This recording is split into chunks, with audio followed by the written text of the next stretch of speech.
बिस्मिल्लाहिर्रहमानिर्रहीम। अस्सलाम वालेकुम। अब हम अपने जो सेकंड फैक्टर ऑफ प्रोडक्शन है यानी कि लेबर कॉस्ट, इसके केस में देखते हैं कि अगर मैं एक प्रोडक्ट को मैन्युफैक्चर करने का डिसीजन करना चाहता हूँ और मैं ये देखना चाहता हूँ कि मेरी लेबर कॉस्ट की क्या सूरत हाल है, उसमें रेलिवेंट कॉस्ट क्या होंगी, तो फिर मुझे किन चीज़ों को ध्यान में रखना है। सो पहली चीज़ तो ये कि payment to labour force irrespective of the decision.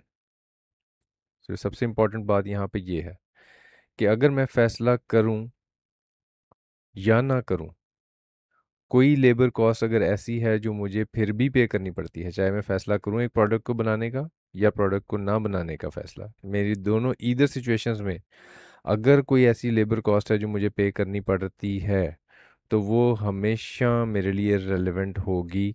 जब मैं रेलेवेंट कॉस्ट फाइंड आउट करने लगूंगा, it will never be a relevant cost जिसको फ़र्क ही नहीं पड़ रहा मेरे डिसीजन की वजह से। सो अब जब आप अपने लिए प्रोडक्शन डिसीजन करने जा रहे हैं कि हम फलां प्रोडक्ट को बनाएं या ना बनाएं, तो सबसे पहले हमें लेबर के केस में देखना पड़ेगा कि क्या हमारे पास सरप्लस लेबर मौजूद है और विद इन द ऑर्गेनाइजेशन। यानी कहीं ऐसा तो नहीं कि मेरे पास मज़दूर है और उसके पास काम कोई नहीं, सरप्लस से मुराद ये है।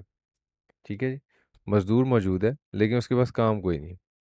तो इस क्वेश्चन का आंसर क्या होगा, या यस या फिर नो। सो अगर तो मेरे पास मज़दूर है और उसके पास काम नहीं है, तो फिर मुझे देखना होगा कि क्या मैं उसको फिक्स बेसिस पे कर रहा हूँ, यानी पूरे दिन की दिहाड़ी पे कर रहा हूँ और वो उसमें से 3 घंटे काम करता है, 5 घंटे वेला बैठा रहता है। तो इसका मतलब उसके पास कुछ आइडल टाइम है। ठीक है जी, आइडल टाइम का मतलब ये होता है कि पैसे तो उसको दिए जा रहे हैं लेकिन वो उस वक्त के लिए कोई काम नहीं कर रहा। या फिर मैं उसको वेरिएबल बेसिस पे करता हूँ, यानी अगर वो 3 घंटे काम करता है तो मैं 3 घंटे ही पे करता हूँ, बाकी 5 घंटे वो फारिग बैठा रहता है और मैं उसको कोई पेमेंट भी नहीं करता। तो अब इसका मतलब मेरे पास 5 घंटे ऐसे हैं जो उसके आइडल टाइम के हैं जो मैं इस्तेमाल कर सकता हूँ। अगर तो मैं उसको फिक्स बेसिस के ऊपर पेमेंट कर रहा हूँ, तो मैं उसके 5 घंटे ले लूँगा उससे और उसको कोई पेमेंट नहीं करूँगा, तो इसका मतलब मेरे लिए relevant cost will be zero. लेकिन अगर मैं उसको वेरिएबल बेसिस पे पेमेंट करता हूँ, तो इसका मतलब 5 घंटे अगर उससे काम लूँगा तो 5 घंटे की पेमेंट करनी पड़ेगी। तो जितनी भी इंक्रीमेंटल कॉस्ट यानी वो 5 आवर्स की जो कॉस्ट है, वो मेरे लिए रेलिवेंट कॉस्ट होगी। अब अगर सरप्लस मज़दूर नहीं है हमारे पास, तो इसका मतलब क्या है, वर्कर हमारे पास तो अवेलेबल नहीं है। तो फिर क्या करना पड़ेगा, या तो उसको बाज़ार से हायर करना पड़ेगा या फिर इस वक्त जो मज़दूर काम कर रहा है उसको उस काम से हटाना पड़ेगा। तो अगर हम एग्जिस्टिंग मज़दूर को ऑलरेडी जिस काम पे वो लगा हुआ है उस पे से हटाएंगे, तो ज़ाहिर है वो कोई और प्रोडक्ट सफ़र करेगी ना, तो उस प्रोडक्ट से जो कंट्रीब्यूशन लॉस होगा वो हमारे लिए रेलिवेंट कॉस्ट है।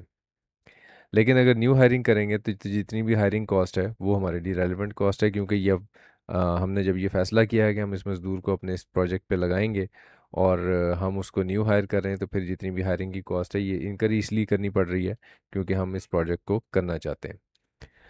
सो लेबर के केस में इस तरह से हम रेलिवेंट कॉस्ट डिटर्मिन किया करेंगे। सो हम इस पे डिटेल में बात करेंगे मज़ीद जब हम न्यूमेरिकल सॉल्व करे होंगे। यहाँ तक कॉन्सेप्ट के हिसाब से अगर आपका कोई क्वेश्चन होगा तो मैं उसको आंसर करूँगा। Thank you very much, take care.